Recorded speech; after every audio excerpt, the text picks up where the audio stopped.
একটা সময় ছিল যখন বান্ধবীকে বিয়ে করা তো দূরের কথা, বান্ধবীর মুখটাও দেখা যেত না। নারী জাগরণের অগ্রদূত বেগম রোকেয়া করলেন প্রতিবাদ। মেয়েরা শুরু করল মক্তবে, মাদ্রাসা, স্কুলে যাওয়া। আর সেই থেকে মেয়েদের দেখা ও কাছে গিয়ে মনের কথা বলার এক দারুণ সুযোগ পেয়ে গেল ছেলে সমাজ। তারপর চিঠি দেয়া, ভালবাসা, প্রেম নিবেদন, আরও কত কি। শুধু কি এই বিয়ে পর্যন্ত গড়াল বিষয়টা।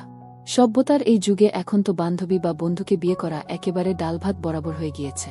চলুন আমি আর বকবক না করি, আমাদের লেখক কাব্য আহমেদ শোনাবে এরকমই একটি সুখদুঃখ হাসি কান্না মিশ্রিত রোমান্টিক ভালোবাসার গল্প, বান্ধবী যখন বউ। চলুন তবে শুরু করা যাক। গল্পের প্রথম 2 শব্দ। স্বর্ণা, তুই কি ভেবেছিস আমি তোকে ভালোবাসি?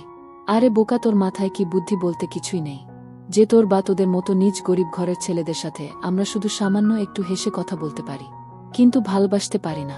কাব্যে, তাহলে এতদিন কি ছিল এসব? আমি তো কোনো দিন তোমাকে বলতে যাই নাই যে আমি তোমাকে ভালোবাসি, বরং তুমি তো আমার পিছনে পিছনে ঘুরতে আর বলতে তুমি নাকি আমাকে ভালোবাসো। স্বর্ণা, আরে বোকা, তুই ছিলি আমাদের কলেজের টপার, আর তোর কারণে আমি কলেজে টপ হতে পারছিলাম না। তাই তোর সাথে এতদিন ভালোবাসার অভিনয় করেছি, যাতে আমার ভালোবাসায় পাগল হয়ে তুই লেখাপড়ায় আমার থেকে পিছিয়ে পড়িস। আর এখন দেখ তুই কতটা পিছিয়ে পড়েছিস। তুই আমার থেকে এতটা পিছিয়ে পড়েছিস যে কোনোভাবেই আর আগের অবস্থায় ফিরে আসতে পারবি না।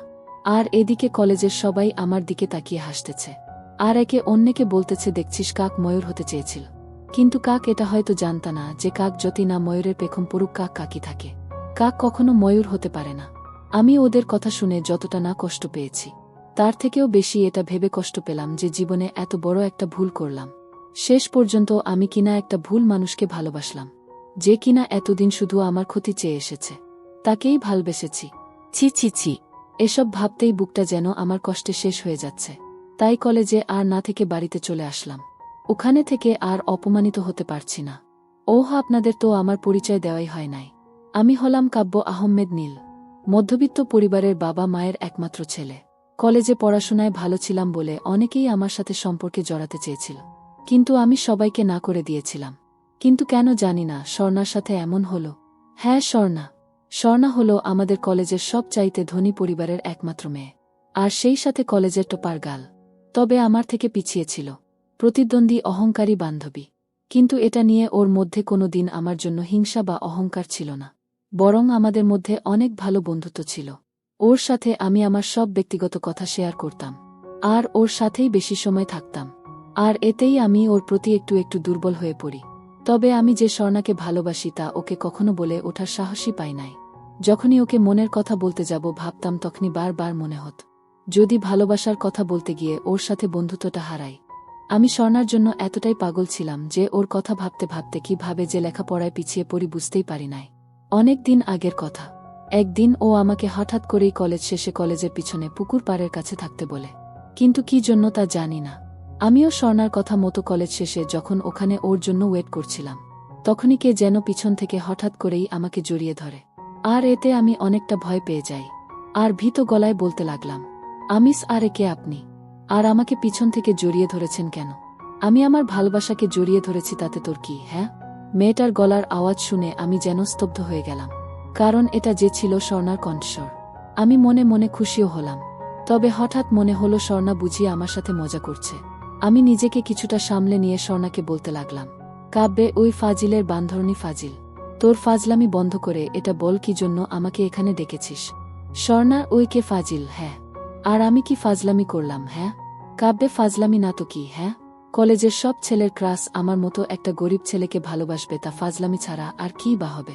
স্বর্ণা, দেখ কাব্য, আমি কোনো ফাজলামি করছি না, আমি কিন্তু সিরিয়াস। আর তুই গরিব বলে কি আমি তোকে কখনো কোনো খোটা দিয়েছি? দেই নাই, বরং তোকে ভালোবেসে ফেলেছি। আর আমি এটাও জানি যে তুই ও আমাকে ভালোবাসিস। বান্ধবীর প্রথম প্রপোজ। আমি হঠাৎ স্বর্ণার কথাই চমকে উঠে বলি, কাব্যে, কি বলছিস তুই এসব? আমি কেন তোকে ভালোবাসতে যাব? আমি তো তোকে শুধু। স্বর্ণা, থাক থাক, আর মিথ্যা বলে লাভ নেই চাঁদ। আমি সব জানি তুই আমাকে ভালোবাসিস, আর হয়তো এটা ভাবছিস এসব আমি কি করে জানলাম। তাহলে শোনো, তুই একদিন আমাকে বলেছিলি যে তুই তোর মনের সব অব্যক্ত কথা তুই তোর এই ডায়েরিতে লিখিস, আর আমি সেখান থেকেই জানতে পেরেছি। তাই তোর না বলার কোনো মানেই দেখি না। আর একটা কথা মনে রাখিস, ভালোবাসা কখনো টাকা পয়সা, ধনী গরিব থেকে আসে না। এটা আসে মানুষের সুন্দর একটা মন থেকে, আর সেই মন থেকেই আমি তোকে ভালোবাসি।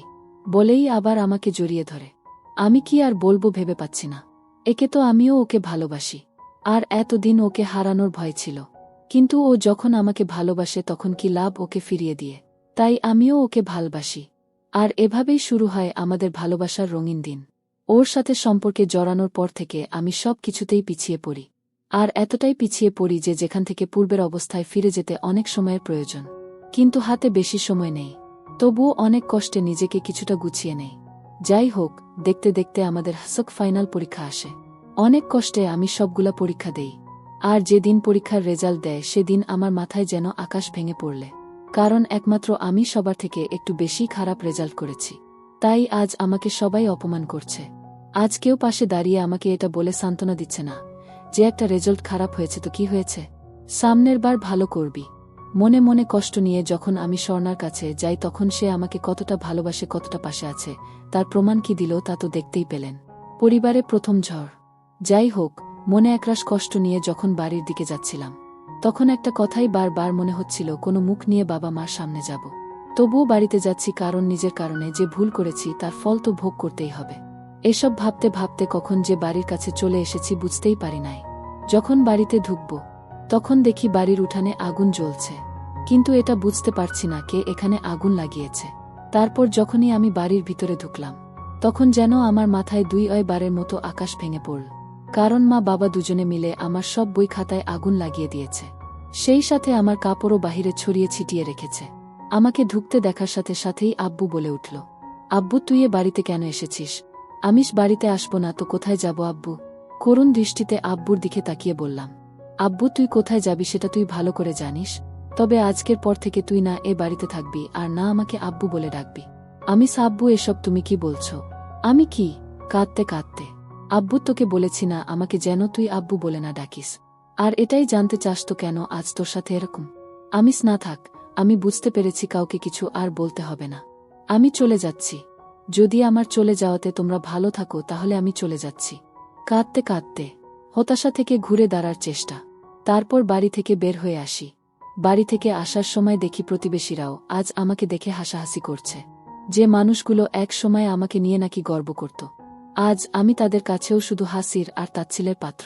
যাই হোক, মনের ভিতর একরাশ কষ্ট নিয়ে যখন রাস্তা দিয়ে হাঁটছি তখন মনে একটা কথাই বারবার মনে হচ্ছিল, এই ব্যর্থ জীবন রাখব না। এই ব্যর্থ জীবন রাখার থেকে না রাখাই ভালো। হঠাৎ তখনই মনে পড়ল আমাদের নবী শোট তো কোনো বিপদেই পিছু পা হয় নাই। ইসলামের দাওয়াত দিতে গিয়ে হাজারো কষ্টের সম্মুখীন হয়েছেন, কত কঠিন কঠিন পরীক্ষার সম্মুখীন হয়েছেন। কখনো তো তিনি হতাশ হন নাই, বরং বার চেষ্টা করেছেন। আবার আমাদেরকেও হতাশ না হয়ে চেষ্টা করতে বলেছেন। হ্যাঁ, আমিও চেষ্টা করব, আর অন্যদেরকেও এটা দেখিয়ে দিব। কাব্য পিছিয়ে পড়ার ছেলে নয়। আমি নিজেকে এমনভাবে তৈরি করব যাতে আজ যারা আমাকে অপমানিত করল তারাই যেন একসময় নিজের কাজের জন্য অপমানিত বোধ করবে। আর তাই আমি নিজেকে নতুন রূপে তৈরি করার জন্য সবাইকে ছেড়ে আজ আমি চলে যাচ্ছি। যদি কখনো ফিরে আসি তাহলে নিজেকে প্রতিষ্ঠিত করেই ফিরব। তারপর আমি চলে আসি ঢাকায়। এখানে এসে অনেক কষ্টে একটা থাকার ব্যবস্থা করি। থাকার ব্যবস্থা করার পর মনের ভিতর একটা প্রশ্নই ঘুরপাক খাচ্ছিল, থাকার ব্যবস্থা হলো, কিন্তু টাকা কোথায় পাব? আমার কাছে যা টাকা আছে তা দিয়ে বড় জোর মাত্র 1-5 দিন চলবে। কিছু একটা করতে হবে যাতে নিজের স্বপ্নগুলো আবার শেষ থেকে শুরু করতে পারি।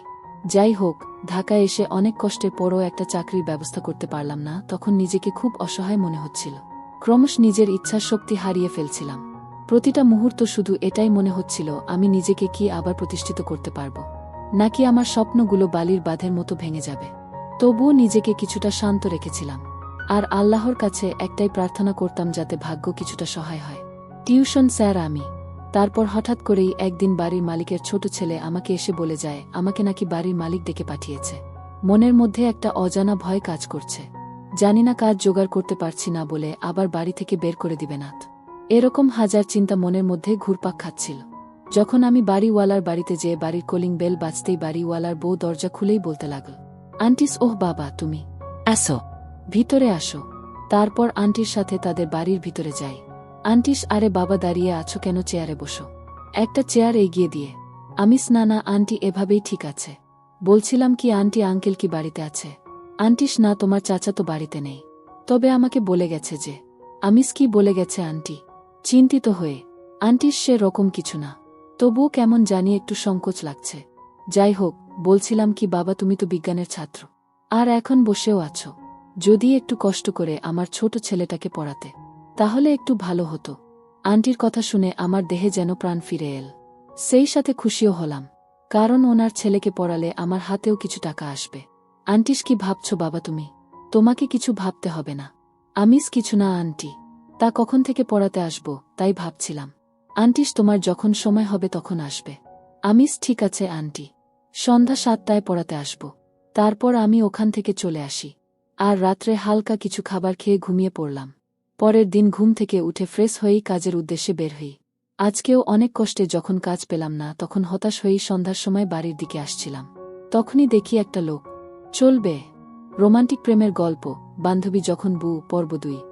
গত পর্বে আমরা দেখেছি কিভাবে কাব্য তার বান্ধবীর কাছে ধোঁকার শিকার হয়। মিথ্যে ভালোবাসায় ডুবে মন ও পরীক্ষার রেজাল্ট দুটোই খারাপ হয় তার। বাসায় অনেক ধমক আর অত্যাচারিত হয়েও সে ঘুরে দাঁড়ানোর চেষ্টা করে। শুরু করে নিজের চলার রাস্তা, টিউশনি করে নিজের দায়িত্ব সে নিতে চায়। চলুন আজ দেখি কি হয়। মানব ধর্ম পালন। তারপর আমি ওখান থেকে চলে আসি, আর রাত্রে হালকা কিছু খাবার খেয়ে ঘুমিয়ে পড়লাম। পরের দিন ঘুম থেকে উঠে ফ্রেশ হয়েই কাজের উদ্দেশ্যে বের হলাম। কিন্তু আজকেও যখন কোনো কাজ না পেয়ে হতাশ হয়েই সন্ধ্যার সময় বাড়ির দিকে আসছিলাম, তখনই দেখি একটা লোক রক্তাক্ত অবস্থায় রাস্তার পাশে পড়ে আছে। তাকে এ অবস্থায় দেখে আমি অনেকটাই ভয় পেয়ে যাই। এজন্য আমি দ্রুত ওখান থেকে চলে যেতে ধরলাম। কিন্তু হঠাৎ করেই কেন জানিনা মনে একটা কথাই ভেসে উঠল, যদি লোকটা বেঁচে থাকে তাহলে তো লোকটাকে হাসপাতালে নিলে বাঁচতে পারে। কিন্তু আবার ভাবলাম যদি পুলিশ কেস হয়, আর যদি পুলিশ আমাকেই তার এ অবস্থার জন্য দায়ী করে, তবুও আমার মন আর বিবেক একটা কথাই শুধু বলছিল, মানুষের উপকার করাই মানুষের ধর্ম। এজন্য আমি আর 7-5 না ভেবেই একটা অটো ডেকে লোকটাকে নিয়ে হাসপাতালে চলে যাই। ওখানে নিয়ে যাওয়ার সাথে সাথেই দেখলাম ডাক্তাররা ওনাকে দ্রুত অপারেশন থিয়েটারে নিয়ে যায়। আর এতে আমি একটু অবাকও হলাম, কেননা সাধারণত এরকম কোনো রক্তাক্ত লোককে যদি হাসপাতালে নিয়ে যাওয়া হয় তাহলে ডাক্তাররা বলে আগে পুলিশের পারমিশন নিয়ে আস, আরও কত কি। যাই হোক, ওনাকে ওটিতে নিয়ে যাওয়ার কিছুক্ষণ পরে দেখলাম মুহূর্তে হাসপাতালের চারপাশে পুলিশ ঘেরাও করে রেখেছে, যেন মনে হচ্ছে ভিতরে কোনো সন্ত্রাসী আছে, আর তাকে যেন ধরতে আসছে। পুলিশের একজন অফিসার দেখলাম ডাক্তারদের সাথে কি বিষয় নিয়ে যেন কথা বলছিলেন, আর ডাক্তাররা হাতের ইশার করে আমার দিকে কি যেন দেখিয়ে দিল। আর এতেই পুলিশ অফিসার তাকে আর কিছু না বলেই আমার দিকে ক্ষুধার্ত বাঘের মতো আসছে। আমি ওনার চোখ মুখ দেখে কেমন যেন ভয় লাগছে। বারবার মনে হচ্ছে এই বুঝি আমাকে বলে বাবু মামা বাড়ি চল। পুলিশের সাথে কাঁপতে অফিসার আমার কাছে এসেই বলতে লাগল, অফিসার এই ছেলে তোমার নাম কি? খুব শান্তভাবে, আমি স্যার, আমি কাব্য আহমেদ। অফিসার, তা তুমি স্যারকে কিভাবে চেন? কাব্যে, স্যার আপনার কথা ঠিক বুঝলাম না, আমি আপনাদের কোনো স্যারকে তো চিনি না। অফিসার, সরি স্যার, বলতে আমি বোঝাতে চেয়েছিলাম যে প্রিন্সিপাল স্যার মানে যাকে তুমি হাসপাতালে নিয়ে এসেছো তাকে কি তুমি কোনো ভাবে চেন? কাব্যে, না স্যার, ওনাকে তো আমি চিনি না, আমি রাস্তায় ওনাকে রক্তাক্ত অবস্থায় পড়ে থাকতে দেখে এখানে নিয়ে এসেছি। অফিসার, ও আচ্ছা, ঠিক আছে। কাব্যে, স্যার আমি কি এখন যেতে পারি? এমনিতেই অনেক দেরি হয়ে গেছে। অফিসার, না, এখন যাওয়া যাবে না, আগে স্যারের জ্ঞান ফিরুক, তারপর তাকে কিছু জিজ্ঞাসাবাদ করার পর যেতে পারবে। কাব্যে, কি ঝামেলায় পড়লাম রে বাবা, কখন যে লোকটার জ্ঞান ফেরে, আর কখন যে বাড়ি যাব। কাব্য মনে মনে বিড়বিড় করছে। অফিসার কিছু বললে? অন্যদিকে তাকিয়ে কাব্যে, কই না স্যার। হায় আল্লাহ, কিছু একটা করো। আমি বারবার আল্লাহকে ডাকছিলাম। কাব্যের সাহসিকতা। তখনই একটা নার্স এসে বলতে শুরু করল, নার্স, আপনারা চাইলে এখন স্যারের সাথে দেখা করতে পারেন। নার্সের কথা শুনে আমি এতটাই খুশি হলাম যে মন চাচ্ছে এখনই তারে একটা পাপ্পি দেই। অফিসার, ঠিক আছে, আপনি যান, আমরা ভিতরে যাচ্ছি। তারপর আমরা ভিতরে যেতেই লোকটা পুলিশ অফিসারকে উদ্দেশ্য করে বলতে শুরু করল, লোকটা, আরে বাবা ফরহাদ, তুমি এখানে? অফিসার, ফরহাদ, হ্যাঁ স্যার আমি। সালাম দিয়ে, আপনি এখন কেমন আছেন? লোকটা, আমি ভালো আছি, তুমি কেমন আছো? ধুর, কি লোকটা করছি, আসলে উনি তো একজন শিক্ষক, তাকে তো স্যার বলে ডাকা উচিত। ফরহাদ, এই তো স্যার আছি মোটামুটি। তা স্যার, আপনার এই অবস্থা কিভাবে হল? স্যার, আমিও ঠিক বলতে পারি না আমার সাথে কি থেকে কি হয়ে গেল। সন্ধ্যায় একটু বাহিরে হাঁটতে কি বের হলাম, তখন কোথায় থেকে কিছু মুখোশ পরা ছেলে এসে আমাকে মেরে চলে যায়। যাই হোক, ওসব বাদ দাও। তা তোমার সাথে এ ছেলেটাকে একে তো ঠিক চিনলাম না। ফরহাদ স্যার, ওর নাম হলো কাব্যে। এই কাব্যেই আপনাকে রক্তাক্ত অবস্থায় রাস্তা থেকে এখানে নিয়ে এসেছে। স্যার, আরে বাবা, তোমাকে যে কিভাবে ধন্যবাদ দিব সে ভাষা আমার কাছে নেই। কাব্যে, স্যার এখানে ধন্যবাদ দেওয়ার কিছুই নেই, এটা আমার কর্তব্য, আর আল্লাহ তাআলা তার প্রত্যেক বান্দাকে একে অপরের উপর কিছু অধিকার বা দায়িত্ব এবং কর্তব্য দিয়েছে, আর আমি তারই একটা পালন করার চেষ্টা করেছি মাত্র। স্যার, সবাই যদি তোমার মতো ভাবত তাহলে আজ আমার এই অবস্থা হতো না, আর না পৃথিবীতে এত অশান্তি থাকত। ফরহাদ স্যার, আমাকে এখন যেতে হবে। আর আপনি যদি কাউকে সন্দেহ করেন তাহলে অবশ্যই আমাকে জানাবেন। স্যার, ঠিক আছে বাবা, কিছু মনে করতে পারলে তোমাকে অবশ্যই জানাব। স্যার, ওহ তা বাবা, কাব্য তুমি কি করো? কাব্যে, এই তো স্যার বেকার বসে আছি আর কাজ খুঁজছি।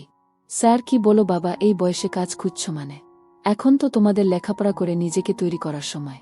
আর তোমার কথাবার্তা শুনে তো মনে হয় তুমি লেখাপড়া করো বা লেখাপড়া জানো। অনুতপ্ত কাব্যে কিছুক্ষণ চুপ থেকে কাব্য বলে, আর লেখাপড়া স্যার? যে মানুষ নিজের পায়ে নিজেই কুড়াল মারে সে করবে লেখাপড়া? তবে হ্যাঁ, লেখাপড়া অবশ্যই করব, কিন্তু তার জন্য নিজেকে তৈরি করতে হবে। স্যার, তোমার কথা ঠিক বুঝলাম না। কাব্যে, কিছু না স্যার, আমি এখন আসি। স্যার, তা তুমি কতদূর পড়েছ? কাব্যে, এই তো স্যার ইন্টার পরীক্ষা দিয়েছি। স্যার, তা তোমার রেজাল্ট কি? কাব্যে, 4.50 স্যার। রেজাল্টের কথা বলতেই আমার মনটা আবার খারাপ হয়ে গেল। তবুও মাথা নিচু করে বললাম, স্যার, ওহ তা তোমার SSCর রেজাল্ট কি ছিল? কাব্যে, গোল্ডেন A+। বিজ্ঞান থেকে। স্যার, কিহ গোল্ডেন পেয়েছিলে আর ইন্টারে এত খারাপ রেজাল্ট করলে কিভাবে? অবাক হয়ে কাব্যে, ওই যে স্যার বললাম না, নিজের পায়ে নিজেই কুড়াল মেরেছি, আর সেজন্য আজ আমি পরিবার থেকে আলাদা হয়েছি। যাই হোক স্যার, আমার কথা বাদ দিন, আমাকে এখন যেতে হবে, আর কালকে আবার কাজের খোঁজে বের হতে হবে। স্যার, স্যার, কি যেন ভাবছে। কাব্যে, আসি স্যার। এই বলে আমি যখনই রুম থেকে বের হতে যাব তখনই স্যার বলে উঠলেন, স্যার, তা তুমি কি আর পড়তে চাও না? পিছন ফিরে বলতে লাগলাম, কাব্যে, পড়তে তো চাই স্যার, কিন্তু পড়ব কিভাবে বলুন? সামান্য যে আমি কলেজের চয়েস দিব তার টাকাই আমার কাছে নেই, সেখানে কিভাবে অন্য কলেজে ভর্তি হব? স্যার, যদি তুমি পড়তে চাও তাহলে তোমাকে আমি আমার কলেজে ভর্তি করাতে পারি। কাব্যে, স্যার করুণা করছেন নাকি? আমি আপনার জীবন বাঁচিয়েছি বলে তার প্রতিদান হিসাবে আমাকে আপনি আপনার কলেজে ভর্তি করানোর কথা ভাবছেন? স্যার, যদি এটা ভেবে থাকেন তাহলে ভুল ভাবছেন। আমি কখনো অন্যের উপকার করে তার থেকে সেই উপকারের প্রতিদান নেই না। আর যদি করুণা করার কথা ভাবেন তাহলে তো আমি কোনো দিনও আপনার সেই করুণার ভার নিতে পারব না। আসি স্যার, আর আমার কথায় যদি মনে কষ্ট পেয়ে থাকেন তাহলে মাফ করবেন, দুঃখিত। স্যার, তুমি ভুল ভাবছ বাবা, আমি তোমাকে করুণা বা তুমি আমাকে যে উপকার করেছ তার প্রতিদান দিতে চাচ্ছি না। আমি তোমার কথা শুনে বুঝতে পারছি তোমার মনের ভিতর খুব বড় একটা কষ্ট লুকিয়ে রয়েছে, যার কারণেই হয়তো তুমি পরীক্ষার খারাপ রেজাল্ট করেছ। আর হয়তো তুমি ভাবছ আমি আমার উপকারের প্রতিদান দেওয়ার জন্য তোমাকে আমি আমার কলেজে ভর্তি করাতে চাচ্ছি, কিন্তু তাও না। আমি তোমার ভিতর কিছু একটা করার ইচ্ছার যে প্রবণতা আছে তা দেখতে পাচ্ছি, বিধায় আমি ভাবলাম তোমাকে আমার কলেজে ভর্তি করাবো। এখন ভেবে দেখো তুমি তোমার লক্ষ্যতে এগিয়ে যেতে চাও নাকি বাকি সব দুর্বলদের মতো পিছিয়ে পড়তে চাও? স্যারের এসব কোনো কথাই আমার মাথা বা মনকে ছুতে পারল না, কিন্তু একটা শব্দ, দুর্বল, হঠাৎ এই শব্দটা কেমন যেন রাগ আর জেদ ধরিয়ে দিল। কাব্যের নিঃশব্দ আর্তনাদ। আমার কেন যেন চিৎকার করে বলতে ইচ্ছা করছে, আমি দুর্বল নেই, দুর্বল নেই। তখন মনের ভিতর একটা কথাই উকি দিল, প্রত্যেক মানুষ তার ভুল শুধরানোর একটা সুযোগ পায়, আর আমি যখন একটা সুযোগ পেয়েছি তখন এটা হাত ছাড়া করা আমার জন্য একটা বোকামি। কিন্তু আমি কি কারো করুণা নিচ্ছি? স্যার, কি হলো বাবা, এত কি ভাবছ? কাব্যে, কিছু না স্যার। স্যারের কথায় আমার ভাবনার ছেদ ঘটল। ভাবছিলাম আমি আপনার কলেজে ভর্তি হব, তবে আমার একটা শর্ত আছে। স্যার, কি শর্ত? কাব্যে, আমার শর্ত এটাই যে আমি আপনার কলেজে ভর্তি হব, তবে ভর্তির টাকা আমি আপনাকে দিয়ে দিব। স্যার, ও এই কথা? আচ্ছা, তোমার যা ইচ্ছা। আগামীকাল তুমি কলেজে যাবে, আর আমি কলেজে তোমার কথা ফোন করে বলে দিব। কাব্যে, আচ্ছা ঠিক আছে, ধন্যবাদ স্যার। স্যার, এখানে ধন্যবাদ দেওয়ার মতো আমি কিছুই করি নাই, আর তুমি তো বললে মানুষ হয়ে মানুষের উপকার করাই ধর্ম। কাব্যে, তবু স্যার, আপনি হয়তো জানেন না আজ আমার মাথা থেকে কত বড় একটা চিন্তার বোঝা নেমে গেল। যাই হোক স্যার, আমি এখন আসি। স্যার, ঠিক আছে, সাবধানে যাও। ছেলেটার সাথে মনে হয় আমার মতোই কিছু একটা হয়েছে, তা না হলে যত খারাপ রেজাল্টই করুক না কেন কোনো বাবা মাই তাদের সন্তানকে নিজেদের থেকে দূরে ঠেলে দেয় না। বলেই একটা দীর্ঘশ্বাস ফেললেন। মনে মনে কথাগুলো ভাবল, স্যার, আজ আমার খুব খুশি লাগছে। আজ যদিও একটা কাজও পেলাম না, তবে আল্লাহ তাআলা আমাকে আজ যা দিয়েছেন তা আমার কাছে এতটাই দামি যা বলার মতো না। যাই হোক, অনেক রাত হয়েছে, তাই আর কোনো কিছু না খেয়েই ঘুমিয়ে পড়লাম। পরের দিন সকালে ঘুম থেকে উঠে ফ্রেশ হয়ে 2টো বিস্কিট খেয়ে কলেজের সব কাগজ নিয়েই কলেজের দিকে একটু তাড়াতাড়ি বের হয়ে গেলাম। এখন কি করব বলেন তো? আর আমি বাবার হোটেলে থাকি না, এখন নিজেকেই নিজের জন্য সব করতে হয়। First day Ed college. যাই হোক, প্রায় আধা ঘন্টা পর আমি স্যার যে কলেজের প্রিন্সিপাল সেই কলেজে পৌঁছে যাই। কলেজের ভিতর যাওয়ার সাথে সাথেই দেখি কলেজের ছেলে মেয়েরা আমার দিকে অবাক হয়ে তাকিয়ে আছে, আবার কেউ কেউ আমার দিকে তাকিয়ে হাসছে, হয়তো আমার পোশাক দেখে। আমি সেদিকে খেয়াল না দিয়ে কলেজের অফিস রুমের দিকে যেতেই হঠাৎ করেই কিছু একটার সাথে ধাক্কা খেয়ে পড়ে গেলাম। আর এদিকে পুরো কলেজে হাসির রোল পড়ে গেল। হে আল্লাহ, আমি কি কোনো পিলারের সাথে ধাক্কা খেলাম নাকি? কিন্তু পিলারের সাথে ধাক্কা খেলে তো আমার ব্যথা পাওয়ার কথা, তাহলে আমি শুধু মাটিতে পড়ে গেলাম কিন্তু ব্যথা পেলাম না কেন? ব্যাপারটা কি? তাই মাটি থেকে উঠতে উঠতে সামনে তাকাতেই দেখি একটা মেয়ে। শুধু মেয়ে বললে ভুল হবে, যেন একটা নীল পরী। আমার সামনে রাগী লুক নিয়ে দাঁড়িয়ে আছে।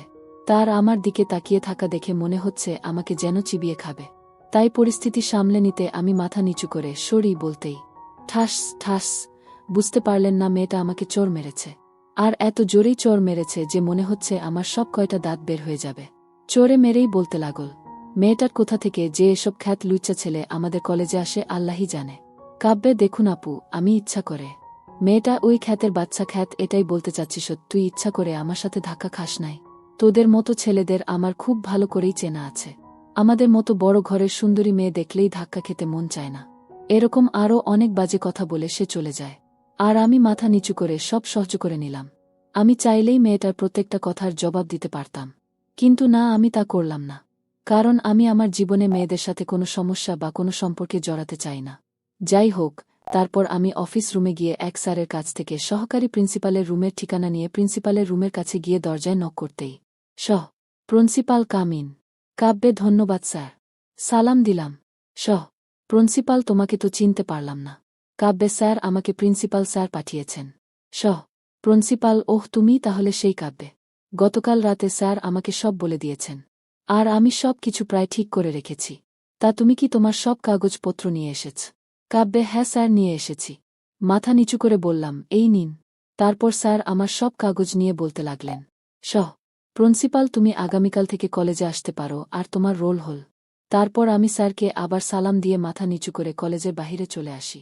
কলেজ থেকে বাড়িতে ফিরে চলবে।